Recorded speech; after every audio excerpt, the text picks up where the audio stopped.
The sleek, insectoid-designed vessel known as the Harmonic Voyager glided silently through the starlit void.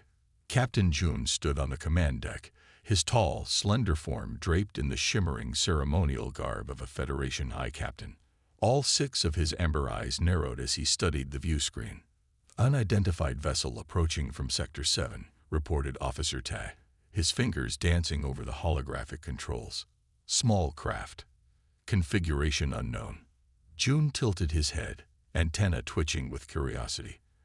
The approaching ship was indeed small, perhaps a quarter the size of the Harmonic Voyager *. Its design was unlike anything in the Federation database, angular in places, curved in others, with oddly practical-looking protrusions that seemed neither aesthetic nor ceremonial. "Scan the vessel," Jun ordered. Officer Minna nodded, her silver-scaled hands working the sensor array. "Basic shield technology, Captain. Minimal weapon systems. Power signature is unusual. I've never seen this energy configuration before." Jun clicked his mandibles softly, a sound his crew recognized as concern. "Open communications." The main view screen flickered, revealing the interior of the alien craft. Jun instinctively stepped back when he saw the creature operating the vessel. It had unnervingly smooth skin, only 2 eyes, and fur concentrated oddly atop its head.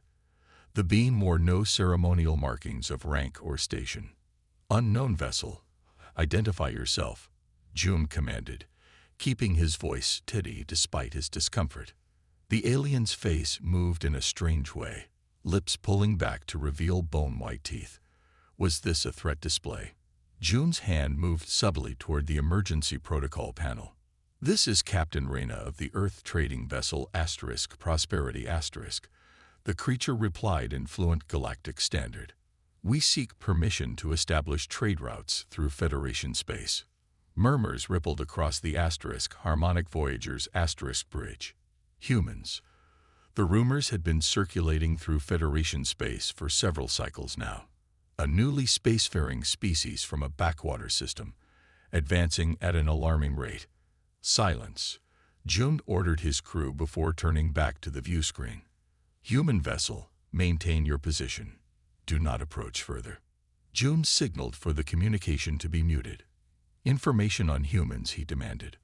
Officer Kwan accessed the Federation database. "Species discovered only 37 cycles ago, Captain. Native to a high-gravity, water-rich world designated Sol 3. Remarkable adaptability and technological progression. Federation scientific assessment reports indicate concerning behavioral patterns." "Elaborate," Jun commanded. "They're pack predators, sir. Their entire history is marked by intraspecies conflict. They developed atomic weapons before achieving unified planetary governance. The diplomatic corps classified them as a Category 3 risk species." Jun's antenna flattened against his head. "Category 3. Potentially dangerous to galactic stability." The Federation had encountered only 5 such species in its 12,000 cycle history, and they seek trade routes through our territory, Jun scoffed. "The trade request appears genuine, Captain," Officer Minna noted, reviewing the transmitted data. "They're offering unusual minerals and computational algorithms." Jun unmuted the communication. "Human Captain Reyna, I have reviewed your request. The answer is no." The human's expression changed subtly. "May I ask why?" Jun was surprised by the measured response. He had expected anger or aggression. Wasn't that what the reports indicated? "Your species is too volatile, too aggressive," he stated firmly. "The Federation Council has deemed you unsuitable for integration. Your psychological profiles suggest you cannot function within civilization. Return to your territory." The human didn't appear offended. In fact, Captain Reyna seemed almost amused. "I understand your caution, Captain Jun. However, I believe there's been a misunderstanding about humanity. We've advanced beyond our warring past. We only seek peaceful commerce." "The Federation's assessment stands," Jun replied coldly. "Stay in human territory where you belong." "And where exactly do you believe human territory ends?" Reyna asked. June bristled at the question. The Federation recognizes your claim to Sol and immediate surrounding systems only. Beyond that, you risk encroachment on established territories. I see, Reyna said, nodding. And these established territories, they include the Arcturus sector. Officer Quan looked up sharply from his console. Captain, Arcturus is a buffer zone. Nobody claims it formally. June silenced him with a gesture. The Arcturus sector is monitored by Federation patrols.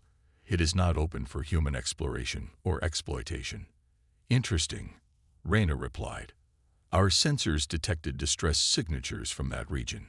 We were planning to investigate. The Federation handles all distress calls in neighboring sectors, June stated firmly. Do not interfere in matters beyond your understanding. For the first time, the human's expression hardened slightly. Captain, with respect, if there are beings in danger. This conversation is over, June interrupted. Return to your system immediately. Federation space is not open to your kind. Heed my words, human, you won't survive in civilized space. The human's response was unexpected. Rather than anger, Captain Reyna's face relaxed into what June later learned was called a smile. Thank you for your time, Captain June. Prosperity out. The communication ended, and June watched as the small vessel turned and accelerated away from the border. Should we track them, Captain? Asked Officer Ta. Not necessary, June replied. They're returning to their territory. Sir, Minna interjected, the human vessel isn't heading toward Sol. They're moving parallel to our border, toward the Arcturus sector. June's antenna twitched with irritation. Typical. The reports were accurate about their defiance. Signal the patrol vessels in Arcturus to watch for human incursion. The nearest patrol vessel is 3 days from Arcturus, Captain, Officer Quan noted. The Stellar Explorer is conducting research there, but it's a science vessel, not a patrol craft. June waved dismissively. The humans will not risk confrontation with the Federation. Their technology is primitive compared to ours. They know better than to challenge us directly. As the Harmonic Voyager continued on its prescribed route, June filed his report about the encounter and thought little more of it. Humans were just another problem species that would either learn their place in the galactic order or face the consequences. Unknown to June, Captain Reyna was transmitting data back to Earth Command as the Prosperity changed course. The small trading vessel had gathered far more information during their brief encounter than June realized. The ship's supposedly minimal systems had mapped the Harmonic Voyager's energy signatures, shield configurations, and communication protocols. Command confirms receipt of your scan data, Captain, reported Reyna's first officer. What about the distress signal from Arcturus? Reyna's smile faded. We proceed as planned. If the Federation won't investigate properly, we will. Alert the Defiance to meet us at the rendezvous point. And if we encounter this Captain June again? Reyna looked out at the stars streaming past the view screen. Then we'll show him exactly how humans survive. Captain June sat in his private quarters aboard the Harmonic Voyager reviewing reports from the Federation Council. The past 3 months had been uneventful. Routine patrols, diplomatic exchanges, and scientific surveys. The encounter with the human vessel had faded from his immediate concerns. The sudden chime of his command console broke his concentration. The screen flashed red. The universal signal for emergency. Captain June to bridge, came Officer Minna's voice, tight with tension. June rose immediately, his exoskeleton clicking as he moved swiftly through the corridors. Crew members flattened themselves against walls as he passed, sensing his urgency. Report, he commanded as he entered the bridge. Minna turned, her silver skin catching the light. Federation science vessel Stellar Explorer has gone silent in the Arcturus sector, Captain. Last transmission indicated they were studying unusual gravitational anomalies. Then nothing. The Stellar Explorer asterisk. Jum's antenna twitched. Captain Hand's vessel. Yes, sir. The Council has ordered us to investigate immediately. June took his command position. Set course for their last known coordinates. Maximum speed. The Harmonic Voyager altered course, its powerful engines pushing the ship to speeds that bent the very fabric of space around it. June felt uneasy. The Stellar Explorer was one of the Federation's most advanced research vessels, equipped with the latest defensive technologies. For it to go silent was highly unusual. Estimated arrival? He asked. 4 hours, 17 minutes, replied the navigation officer. June accessed the mission briefing. The Stellar Explorer had been charting gravitational disturbances in the Arcturus sector for the past 2 weeks. Their crew of 36 included some of the Federation's most brilliant scientists. Their last scheduled transmission had arrived on time, with no indication of trouble. Any other vessels reported in that sector? June asked. Officer Kwan consulted his display. No official Federation traffic besides the Stellar Explorer The sector is classified as a scientific preserve. June remembered his conversation with the human captain. They had asked specifically about Arcturus. A coincidence? He didn't believe in coincidences. Scan for human energy signatures when we arrive, he ordered. The journey passed in tense silence. When the Harmonic Voyager finally dropped out of faster-than-light travel at the coordinates, the main view screen showed only stars and the distant glow of the Arcturus star. Scan for the Stellar Explorer June commanded. Minna worked her console. Detecting debris field ahead. Captain. Composition matches Federation alloys. Her voice faltered. I'm also detecting a large vessel. Adrift. It's the Stellar Explorer On screen. The image shifted to show a ship floating lifelessly against the backdrop of space. The once proud research vessel was barely recognizable. Its hull had been breached in multiple locations, with entire sections torn away. The distinctive blue glow of its engines was dark. The sight sent a chill through the bridge crew. Life signs?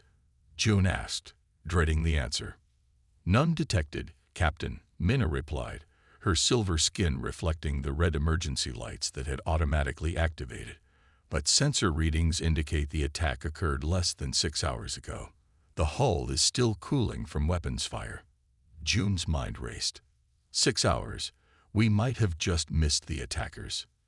Captain, Officer Kwan interrupted. I'm detecting residual energy signatures around the vessel. They don't match any known Federation weapons. Can you identify them? Kwan shook his head. Nothing in our database, sir. Prepare a boarding party, June decided. I want to know what happened to that ship.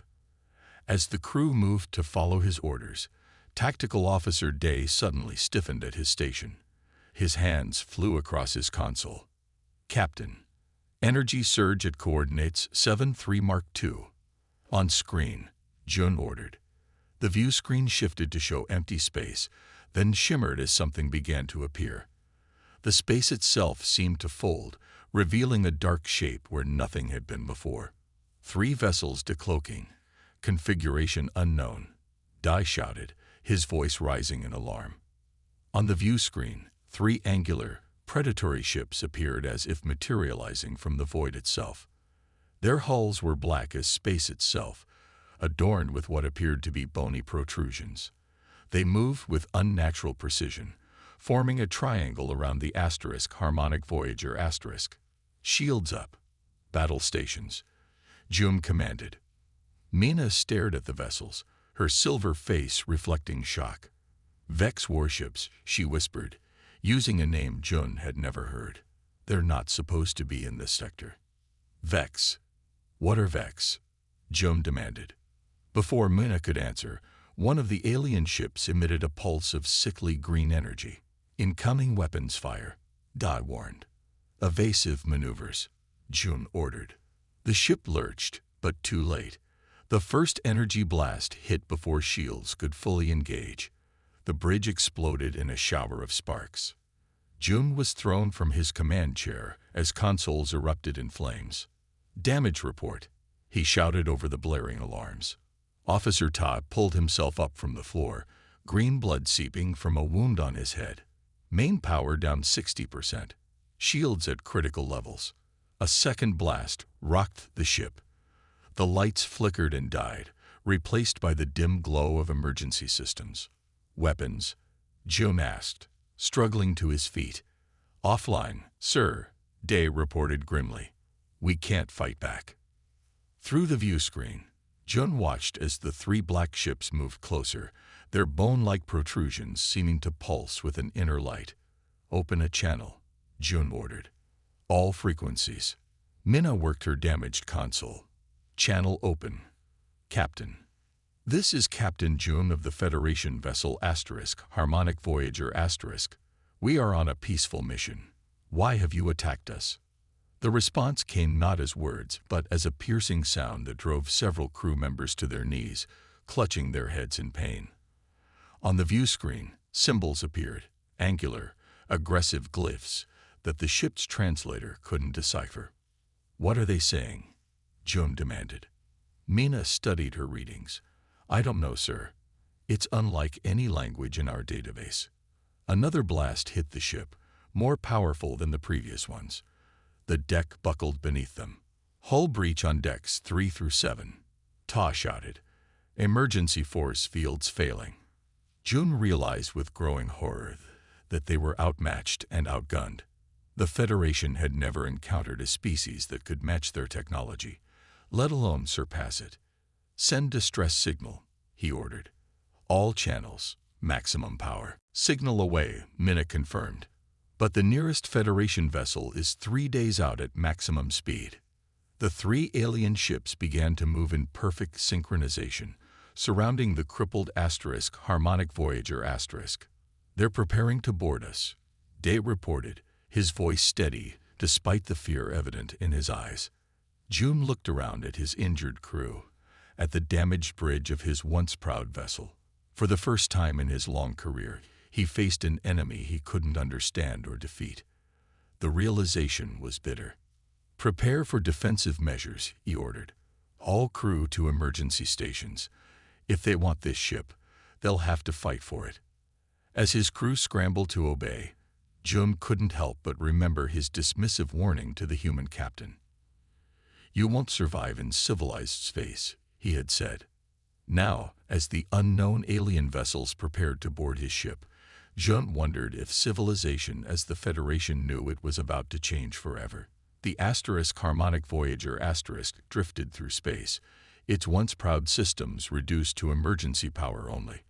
On the bridge, Captain June and his surviving officers worked desperately to restore basic functions. The air tasted metallic from ruptured conduits, and the emergency lights cast everything in an eerie red glow. "Status report," June demanded, wiping green blood from a cut above his eye ridge. Officer Minna limped to her damaged console. "Life support stable on remaining decks. Weapons completely offline. Communications functioning at minimal capacity." She paused. "Captain, the Vex vessels are moving into boarding formation." Through the cracked view screen, June watched the three black ships position themselves around his crippled vessel. Their bone-like protrusions seemed to pulse with anticipation. "How long until they breach?" he asked. "Minutes at most," replied Tactical Officer Day, his usual confidence replaced by grim resignation. June had sent emergency protocols to all sections of the ship. His crew would fight, but against an enemy with technology that could disable a Federation vessel so easily, he held little hope. "Captain," called Officer Kwan from the damaged sensor station, "I'm detecting another ship approaching at high velocity." "Vex reinforcements?" June asked, his heart sinking. "Negative." Kwan adjusted the failing sensors. "Configuration unknown, but it's smaller than the Vex vessels, moving extremely fast." The communications panel suddenly crackled to life. A voice, clear and familiar, filled the bridge. "Federation vessel. This is Captain Reyna of the Earth Combat Cruiser Defiance *. Hold tight. We're coming for you. A stunned silence fell over the bridge. Humans. Here. The human vessel from 3 months ago, Minna whispered. Put it on screen, June ordered. The view screen flickered, then showed a sleek vessel approaching at incredible speed. Unlike the merchant ship June had encountered before, this vessel was clearly designed for combat. Its hull was angular and reinforced, bristling with what appeared to be weapon systems. Open a channel, June commanded. Captain Reyna, this is June of the Harmonic Voyager *. Be advised, we are under attack by unknown hostile forces. Do not approach. Repeat, do not approach. We're well aware of the Vex, Captain June, came Reyna's calm reply. We've been tracking them for months. Your science vessel detected them too, which is why they were targeted. You know these attackers? June asked, incredulous. Later, Reyna responded. Right now, you need to divert all remaining power to your starboard shields. We're going to make a run on the nearest Vex ship and draw their fire away from you. Officer Da looked to June in disbelief. Captain, that's suicide. The Vex weapons cut through our advanced shields like they weren't there. June hesitated only a moment. Do as the human says. Divert power to starboard shields. The human vessel accelerated toward them, then executed a maneuver June had never seen, a tight spiral that seemed to defy the laws of physics. The Defiance spun around the largest Vex ship, moving so close to its hull that collisions seemed inevitable. What are they doing? Minna gasped. The answer came as the human ship released what appeared to be primitive projectile weapons, physical missiles rather than energy weapons. The Vex vessel's shields flared, but didn't stop the projectiles, which detonated against its hull. Impossible, whispered June as he watched. Their shields should have neutralized physical projectiles. The Vex use phase shift shields, Reyna's voice explained over the comm. They're calibrated for energy weapons, not kinetics. Basic physics, Captain. The Vex vessels immediately shifted focus to the human ship, firing their green energy weapons. But the Defiance moved with astonishing agility, performing maneuvers that no Federation pilot would attempt: tight turns, sudden accelerations, and unpredictable vector changes. Officer Ta shook his head in amazement. The forces alone should be crushing their crew. Humans evolved on a high-gravity world, Minna reminded him. They can withstand forces that would kill most Federation species. The Defiance continued its attack, drawing Vex fire while simultaneously targeting their weapon systems with surgical precision.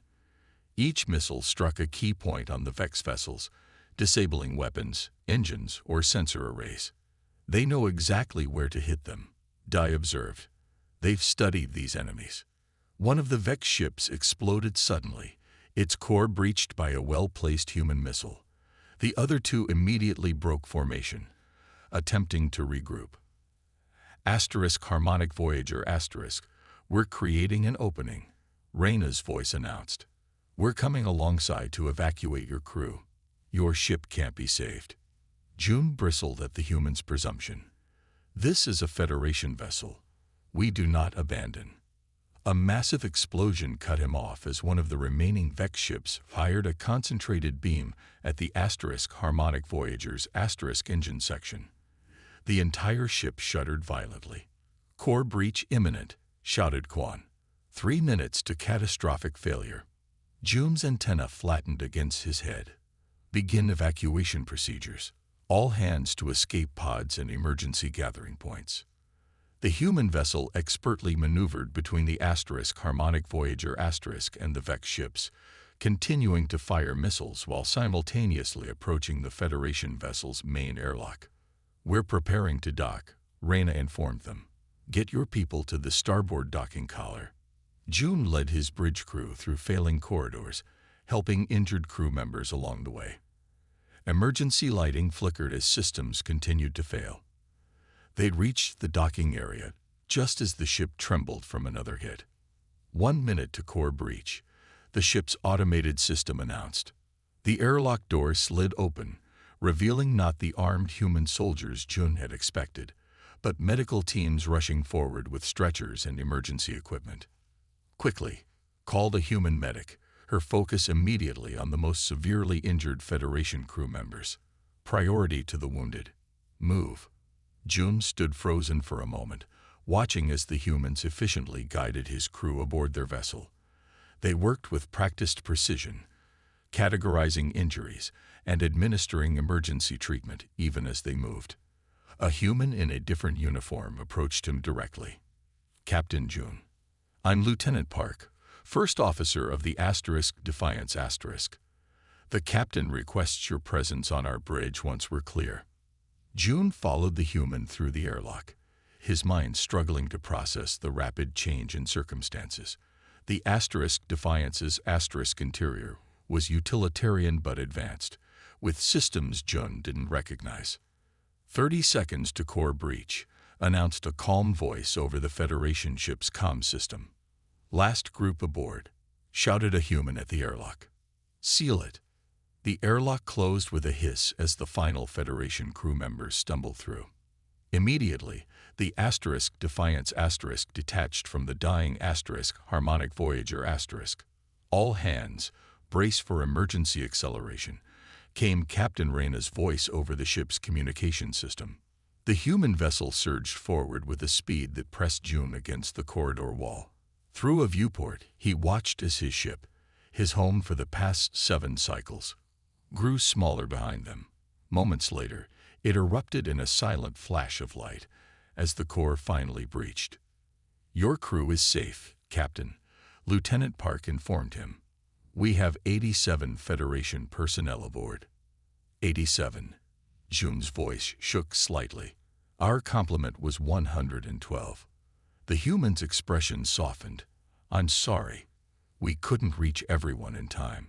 As they entered the bridge of the Defiance *, Jun saw Captain Reyna standing at the center, issuing orders as her crew worked to evade the remaining Vex vessel. She turned as he approached, and Jun was struck by how different she looked from their first meeting. Gone was the merchant captain's casual attire, replaced by a formal military uniform marked with symbols of rank he didn't recognize. Captain Jun, she acknowledged with a nod. Welcome aboard the Defiance *. You saved my crew, Jun stated, his voice a mixture of gratitude and confusion. Why? Reyna's expression was unreadable. Because that's what humans do, Captain.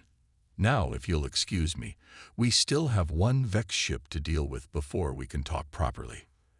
As Jun watched the humans efficiently operating their vessel, a ship he had dismissed as primitive just months ago, he realized how drastically his understanding of the galaxy had just changed.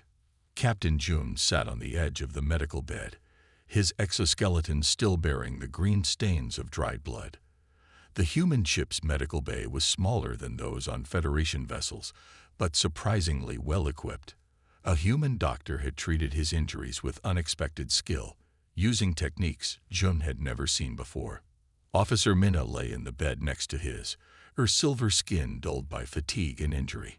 Most of the surviving crew were scattered throughout the ship, many still in shock from the attack and the loss of their home vessel. Captain Reyna entered the medical bay, nodding to her staff before approaching Jun. She looked tired but focused. How are your people doing? She asked. They will recover, Jun replied stiffly. Where are you taking us?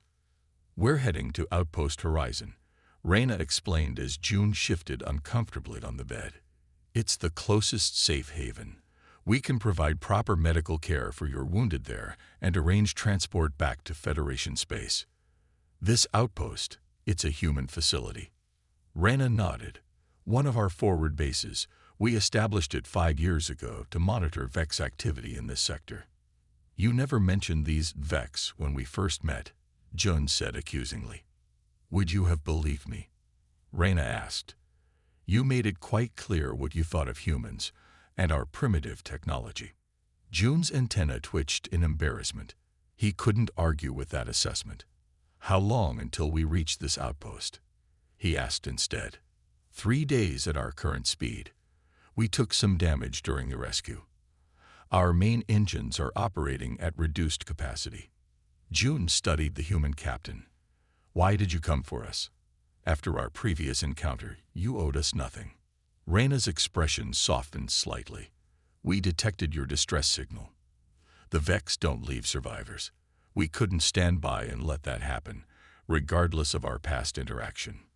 Before June could respond, the ship's communication system activated. Captain to the bridge. We're detecting Vex signatures on long-range sensors. Reyna straightened immediately.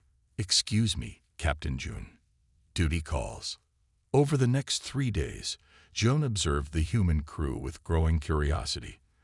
They worked with an efficiency he hadn't expected, their seemingly chaotic methods producing results that often surprised him. They were loud compared to Federation crews, openly arguing about solutions before reaching consensus. Yet in crisis moments, like when the damaged engines briefly failed, they moved with perfect coordination. Lieutenant Park, the first officer, took time to explain human systems to June and his senior officers. Their technology was indeed different from Federation standards, but not primitive as June had assumed. It was simply built on different principles. We prioritize adaptability over perfection, Park explained. Federation ships are marvels of engineering, but they're designed for specific conditions. Our vessels can be quickly modified to meet changing circumstances. On the 3rd day, Captain Reyna summoned June to the bridge as they prepared to exit faster than light travel. I thought you might want to see this, she said as he arrived. The view screen showed the swirling patterns of a ship traveling faster than light. Then suddenly, the patterns dissolved as the Defiance decelerated into normal space. June's 6 eyes widened at the sight before him. They had emerged into a system bustling with activity. A large moon orbited a gas giant, its surface clearly terraformed with visible oceans and landmasses. Around the moon, dozens of stations of various designs created a network of lights against the darkness. Ships of all sizes moved in organized patterns between the stations and the moon's surface. Welcome to human territory, Reyna said with a hint of irony in her voice. The bridge crew worked efficiently, guiding the Defiance toward the largest station, a massive ring structure rotating slowly to generate artificial gravity. Outpost Horizon Control, this is Defiance requesting emergency docking. Lieutenant Park communicated. We have Federation survivors aboard, including wounded. Defiance you are cleared for immediate docking at Bay 7, came the prompt reply. Medical team standing by. Admiral CO has been notified of your arrival. June turned to Reyna. Admiral. My superior officer, she explained. She'll want to speak with you. As the Defiance approached the station, June could see details that shocked him further. The construction was far more advanced than he had expected, with design elements he recognized from multiple galactic cultures. Your people built this, he asked. With help, Reyna replied. We've made friends out here. The ship docked with a gentle thud, and Reyna invited June to accompany her to the airlock. When the doors opened, June found himself facing not just human medical teams, but a diverse group of beings. Some he recognized as Federation species, others completely unknown to him. Captain Reyna, called a tall, green-skinned being with 4 arms. Good to see you made it back. Barely, Reyna replied with a familiar nod. The Vex are pushing deeper into this sector. We need to talk to the Admiral. As they stepped onto the station, June witnessed humans working alongside species he'd never seen before, some Federation members, others unknown. The station hummed with activity, screens displaying star charts with marked territories and movement patterns. This way, Reyna directed, leading June through corridors filled with a mix of technologies. Your crew will be well cared for. We have Federation-trained medical staff here. How is that possible? June asked. The Federation has no official relations with humans. Unofficially, there are many who recognize the threat the Vex pose. Reyna explained. They've helped us when they could. They entered a large command center where screens displayed real-time data from across what June now realized must be an extensive network of outposts and sensor arrays.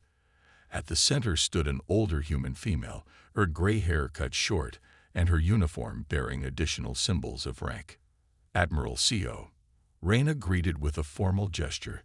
May I present Captain June of the Federation vessel Harmonic Voyager *. The Admiral turned, studying June with keen eyes. Captain, welcome to Outpost Horizon. I'm sorry about your ship and crew. June found himself responding with a traditional Federation greeting. Thank you for your hospitality, Admiral. It's not hospitality, Captain. It's necessity, the Admiral replied. Please, join us. You need to understand what we're facing. She led them to a holographic display showing a vast section of space. June recognized Federation territory on one side, while the other contained regions marked in red. This is Vex-controlled space. Admiral CO explained. 20 years ago, they were here. She pointed to a small area far from Federation borders. Now they control this entire region. They're an expansionist species with technology that outmatches anything the Federation has developed. Your primitive civilization seems quite advanced, June observed reluctantly, looking around at the command center. We've been busy, Reyna replied with a slight smile. The Vex discovered us 20 years ago, when they attacked one of our deep space exploration vessels. We've been fighting them ever since, protecting our borders, and yours. June's mandibles clicked in surprise. You've been protecting the Federation. Someone had to, Reyna said. You people weren't listening when we tried to warn you. Admiral CO nodded grimly. We sent diplomatic missions to the Federation 5 times over the past decade. Each time, we were dismissed as an unimportant, primitive species looking for protection. But this network of outposts, June gestured around them. The technology, the ships I saw. How did humans advance so quickly? Necessity, Admiral CO replied. When the Vex attacked us, we were outmatched. But humans adapt. We learned from every encounter, salvaged their technology, formed alliances with other species they had attacked, and developed weapons that could penetrate their defenses, June added, remembering the missiles that had bypassed the Vex shields. Reyna nodded. The Vex rely heavily on energy-based weapons and defenses. We found that physical projectiles, properly designed, could penetrate their shields. It's not elegant, but it works. Admiral CO touched the display, zooming in on the border between human and Federation space. For the past 5 years, we've maintained what you dismissively called human territory as a buffer zone. We've intercepted 17 major Vex incursions that would have reached Federation worlds. June felt his worldview shifting. The humans hadn't been contained in their territory. They had been holding the line. Why? He asked finally. Why protect a civilization that rejected you? Reyna and the Admiral exchanged glances. Because that's what humans do, Reyna said simply. We protect those who can't protect themselves, even when they don't know they need protection. June looked out through a viewport at the busy station, watching ships come and go, human vessels alongside craft of designs he'd never seen before. He thought about his lost ship, his dead crew members, and the threat that his civilization hadn't even recognized. The Federation Council needs to know about this, he said finally. Admiral CO nodded. That's why you're here, Captain June. You've seen the Vex firsthand now. You've seen what we've built out here. When you return to Federation space, we hope you'll take the truth with you. For 6 days, Captain June watched and learned at Outpost Horizon. Each morning, he joined Captain Reyna on her inspection rounds. He saw humans training alongside beings from a dozen different worlds. He observed their weapons development labs, where engineers tested new ways to counter Vex technology. He studied their tactical displays, showing the movement of Vex fleets and the carefully plotted human defense lines. Your people have accomplished much in a short time, June admitted as they watched a training exercise. Human soldiers moved with practiced coordination alongside four-armed Drakari warriors, a species Jun had never seen in Federation space. "We had no choice," Reyna replied. "Adapt or die. That's been humanity's unofficial motto since we first crawled out of the mud on Earth." On the seventh day, Officer Minna rushed into Jun's temporary quarters. "Captain, a Federation diplomatic vessel has entered the system." Jun felt a mixture of relief and apprehension. "How did they find us?" "The humans sent a message after rescuing us," Minna explained. "Admiral Seo thought it was time for formal contact." Jun hurried to the command center where Reyna and Admiral Seo were already monitoring the approaching vessel. The * Peaceful Accord *. Jun recognized the sleek diplomatic cruiser. "Ambassador Hyun must be aboard." Admiral Seo nodded. "We've invited them to dock. Captain Jun, would you join our welcoming committee? Your presence might help ease tensions." The Federation ship docked with precise, formal movements. Jun stood beside Reyna and Admiral Seo as the airlock opened. Ambassador Hyun emerged first, followed by a delegation of Federation officials. Their expressions were tense as they approached the human outpost. Jun noticed how they eyed the mixed-species station crew with barely concealed surprise. Ambassador Hyun, with his characteristic gold-trimmed ceremonial robes and tall, thin frame, looked distinctly uncomfortable. His antenna twitched nervously as he performed the traditional Federation greeting. "On behalf of the Federation Council, I extend gratitude for the rescue of our citizens," he stated formally, bowing stiffly to the human delegation. Admiral Seo returned the gesture. "We welcome you to Outpost Horizon, Ambassador. I am Admiral Seo of the Earth Defense Force. We have prepared transport for our citizens," Hyun continued, his eyes darting around the docking bay. "Once they are aboard, we will depart your facility." "Ambassador," Jun stepped forward. "There are matters of great importance that must be discussed before departure." Hyun's antenna straightened in surprise. "Captain Jun, the Council is pleased to see you alive. However, our mission is simply to retrieve survivors and return to Federation space. The situation is more complex than you understand," Jun insisted. "The attack on our vessel was not an isolated incident." Admiral Seo gestured toward a conference room.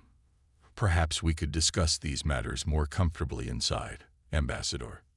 The Federation delegation followed reluctantly. Inside, the Admiral activated a holographic display showing the known galaxy, with Vex territory clearly marked. "For 20 years, the Vex have been expanding their territory," she explained. "They've destroyed or conquered 17 known civilizations." Ambassador Hyun's aide leaned forward. "If such a threat existed, the Federation would know of it." "Would you?" Reyna asked quietly. "Your long-range sensor networks don't extend past the Arcturus sector. You've dismissed reports from border worlds as exaggerations or misconceptions. Speculation from a species with limited space experience," another Federation diplomat commented dismissively. Jun felt his patience evaporate. "I recommend a formal alliance with the humans," he interrupted. "They have been defending against the Vex while we ignored their warnings." The room fell silent. Ambassador Hyun stared at him in shock. "An alliance? With humans?" Hyun's antenna twitched in disbelief. "Captain Jun, may I remind you that humanity has not even achieved the technological or social development standards for Federation membership consideration." Jun faced the ambassador directly.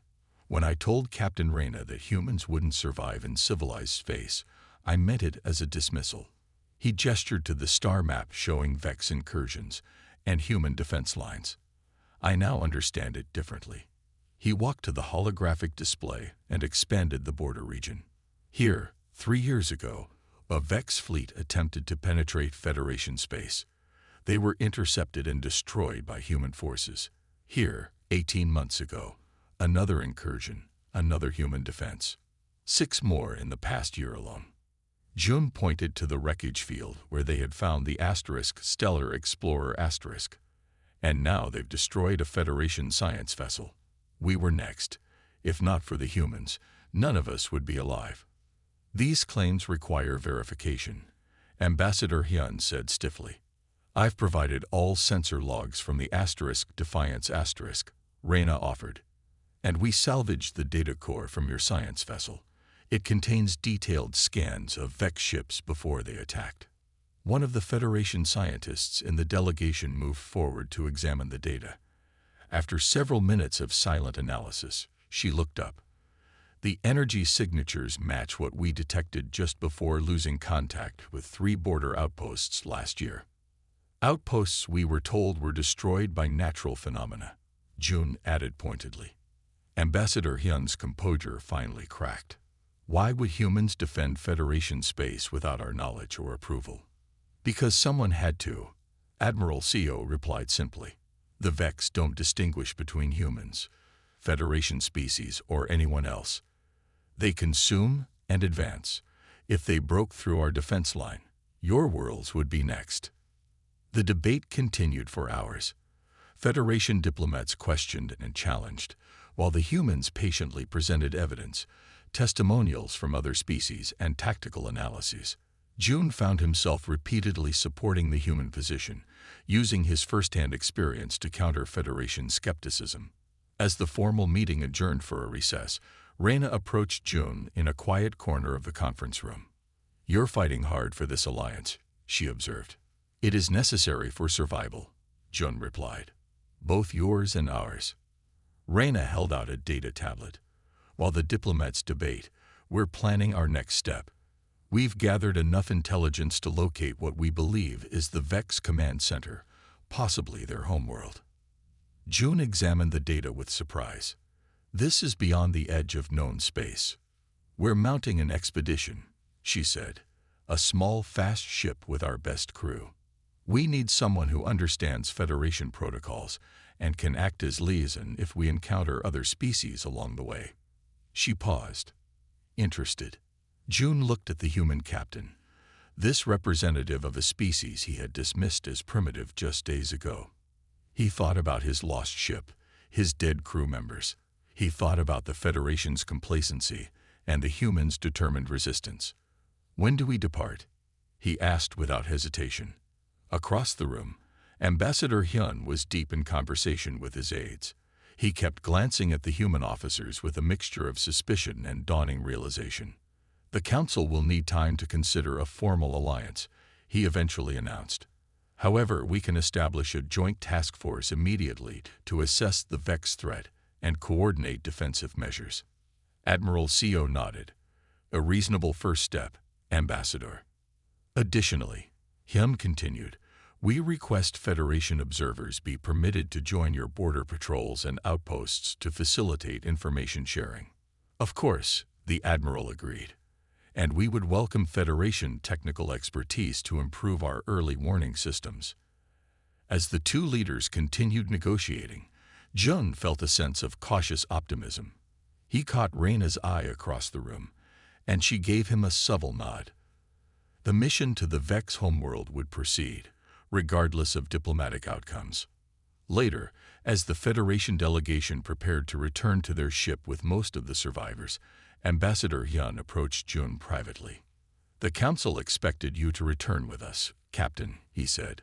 My duty lies elsewhere now, Jun replied. Someone must represent Federation interests in this human expedition. Hyun studied him carefully. You've changed, Captain. I've learned, Jun corrected. 3 months ago, I warned humans they wouldn't survive in civilized space. I was wrong. Civilization as we know it wouldn't survive without them. As the Federation ship departed, Jun joined Reyna on the observation deck. Together, they watched the Peaceful Accord shrink to a distant point of light. Will your people really form an alliance with us? Reyna asked. Eventually, Jun replied. The Federation moves slowly, but it recognizes necessity. Let's hope it's not too slowly, Reyna said, turning toward the stars beyond the station. The Vex won't wait. Jun's antenna straightened with new determination. Then neither will we.